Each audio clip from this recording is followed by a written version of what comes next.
One prong of President Joe Biden's $1.9 trillion coronavirus relief plan is increasing the federal minimum wage to $15 an hour. We need Congress to pass my American Rescue Plan. Americans in the food industry have mixed views on the proposal. It gives me hope that it might pass federally because I believe it is long overdue. I think this is relief that workers have been waiting for a long time, even before this pandemic. Christian Cardona, a 21-year-old fast food worker, is part of the Fight for 15 effort in Florida and wants to earn enough to afford to move out of his parents' house and attend college.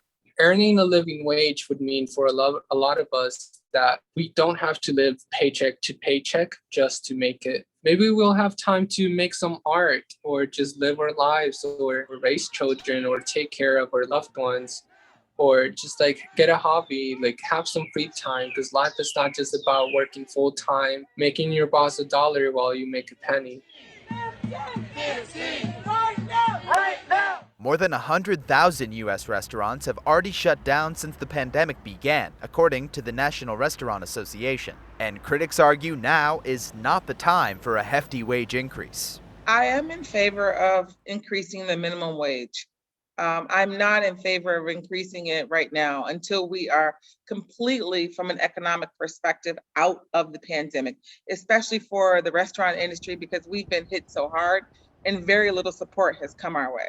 Nia Marshall opened Ivy Kitchen and Cocktails 2 years ago. She says revenue right now is down 85% and fears that higher labor costs could deliver the final blow to her business. Black people have been affected a lot more. 48% of Black businesses have shut their doors, and there's no plan for them to reopen. I don't want that to happen to us, but I do know that that is a real possibility, especially if we are imposed on labor increases right now. And every single week, I wonder, is this the week? Is this the week I'm not going to be able to pay these people? Is this the week? I'm already behind on everything else. My goal right now is to try to keep my employees paid, keep my utilities on, simply put.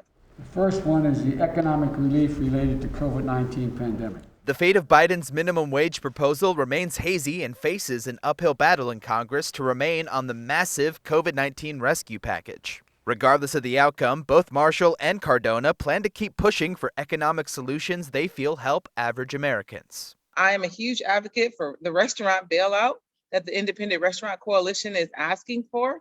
I would just like to emphasize the fact that workers are not given rights. Workers have to fight for their rights. We have to come together. We have to stand up. We have to organize, and we have to show them that we're not going to back down. Nathan Elgren, Associated Press.